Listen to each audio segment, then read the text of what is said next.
Amazon Prime Day desk upgrade. I've been meaning to do this for a while to level up my product photography and top-down shots. So I'm pretty excited to install this. Black on one side, grey on the other. Not a massive fan of my current situation. However, major fail. Got it delivered to work instead of home, alongside some other packages. And, well, I'm cycling home. So we're going to have to hotfoot it home, head back in the car, pick all this stuff up, and then install it. So come along. It's going to be a bit of a vlog and a little bit of a discussion about all things photography in a little while.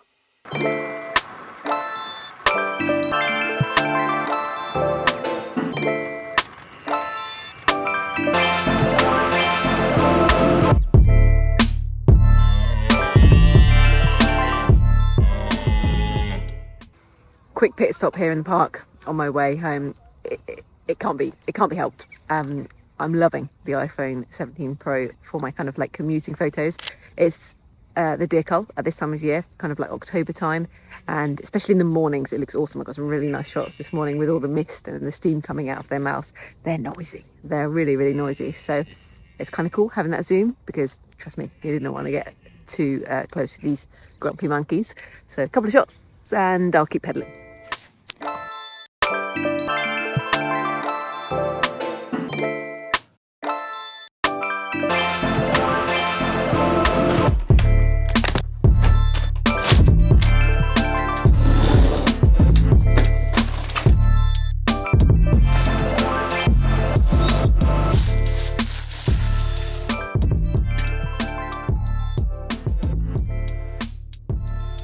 I think it's safe to say picked up a few bits on Amazon Prime Day.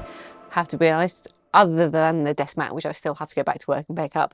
Nothing terribly exciting, mostly really boring household bits and pieces. But I did treat myself to a new notebook because my other one was just about full, and a new pen. I've got an ink this time, which I haven't had, I think, since I was at school. So I don't know if this will focus or not. This camera's not very good at this. There we go, look at that. A fountain pen. So more ideas incoming, and ideas is what brought me to making this video today, because as I said, I do like a notebook, and in my previous notebook I had a video idea kind of roughly scripted out for some time, and I've never quite got around to making the video. And I posted something on Instagram yesterday which was kind of a miscellaneous collection of images from my recent trip to Dubai. They didn't quite go together, but they were like all the little moments in between. They were like no hero shots or anything like that. And that's kind of how I captioned the post. And it got me to thinking, and it brought me back to this idea that I previously wanted to discuss, which is how my photography has changed over the years. And I think for the better. I definitely don't want to like put down my previous style. It was thoroughly enjoyable, and I still actually want to get back into that type of photography.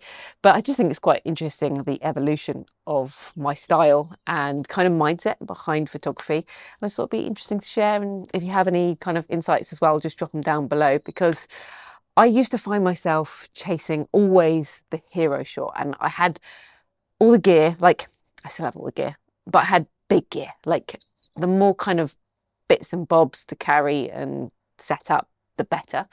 Tripods, filters, square filters, an array of lenses. And if you watch my videos now, I'm quite the opposite. I want to go as minimal as possible, and I seem to find myself just taking my Fuji out, or I just take out my Sony with a 40mm, and I get a lot more enjoyment out of it. So that's the first thing that's changed, my gear.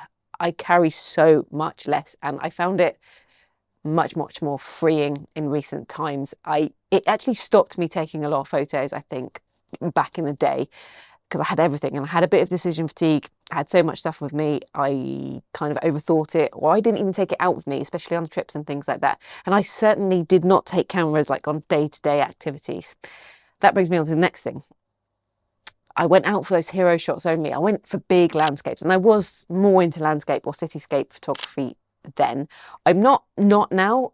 Potentially you could say that I don't put the effort in now, and I'm not as committed to the course, because I used to get up for big sunrise shoots, sunset shoots, and I take all of my gear with me and hopefully come away with the image that I wanted. But if I didn't come away with that one or maybe two specific images that I'd gone for, with the best sunset, with the best light, the best composition, the best water level, I would be quite disappointed. I come back quite disappointed. And because I didn't shoot the moments in between, I pretty much came back with nothing. And yeah, I look back on it, and I look back on my albums, and they're quite small numbers. And I do wish that I had some memories like of the people that I was with, or just the little bits and pieces in between, the getting there, you know, maybe having something to eat there, or just bits that happened around that journey. I mean, never have any regrets, but in more recent times, I've definitely leaned towards shooting more of those moments in between. And if the banger shot comes up, of course, I am more than happy to shoot a lovely sunset or sunrise. But I don't go out specifically for that. And I do make sure that I get all the moments in between, as well as shooting on a more daily basis. So I think it's inspired my creativity more, because I look to shoot every single day. Now, you've also had the evolution of smartphones or iPhones, whatever you use. I talked about this in my last video. I've just picked up the new iPhone 17 Pro, which I'm loving. And hey, I'm shooting on a day-to-day basis with it. I shoot on my way to work through the park, as you've just seen, capturing the deer, capturing like my coffee. I took a really cool picture, if I say so myself, of some beans today. I mean, it's not, again, I'm not a cracker, no winner, but I've got all these little moments and memories from life along the way. And that has obviously been helped by better cameras on phones and things like that, as well as smaller, more powerful cameras. You know, my Fuji is a cracking camera, and that can go in my bag anywhere I go as well. And I just really noticed it, and maybe in the past few years, like this recent Dubai trip. The previous time I'd been to Dubai was back in 2000, and I think I looked back and it was like 2016, 17. And whilst I did get some pretty nice images of certain key cityscapes that I really wanted, I got nothing else. And well, not nothing else, but a few shots. But this time I came back. Wait a second. Let's look this up. Hold that thought. Let's just see my Dubai album in Lightroom here. Dubai, 204 images, and like no real junk in there. I've got a little bit of freakish tidiness in my Lightroom albums. There's no rubbish. It's all curated. It's all nicely tidied up. No duplicates or anything like that. And they're all images that I would happily share. So yeah, I don't know. I don't think it's bad to go out and go for one of those big hero shots, but I think it's quite nice to be mindful and see what else is about when you're on the road. I've certainly noticed this when looking back on trips like Iceland. I did Iceland a couple of times, and I got some really cool shots there. But I maybe would have liked a few more memories from when I was there with my friend. And yeah, it's interesting. It's very interesting. And I just wondered, do you like go out for a big shot, or do you prefer to kind of shoot lots of little bits and pieces? Perhaps getting a little bit more into street photography has made me lean this way, and I'm grateful for that, because I find it easier to get inspired to go out, because the light doesn't have to be perfect, the conditions don't have to be perfect, the location doesn't have to even be perfect, but it makes me think more creatively. Well, how am I going to make a nice image out of this? What am I going to get out of it? Can I make something out of it? Can I make something out of something very little? And usually I come back a bit more fulfilled, and have something that I'm proud of and to show for it at the end. So yeah, just food for thought. And it's an idea that, as I said, I've had written down to just have a chat about for a while, and I hope you enjoyed said chat and it wasn't too much of a ramble. I would be interested to see what you think. So I now need to go get that desk mat. I think it's going to look pretty cool. I really like this candle. I'm going for a bit of a grey and a black theme at the moment. When I was in Dubai, see if I can get you to see this candle. It's very nice, actually. Thank you, Amazon. When I was in Dubai, I went to this really cool coffee shop. It's called Concrete. And I am a bit boring with my colour palette.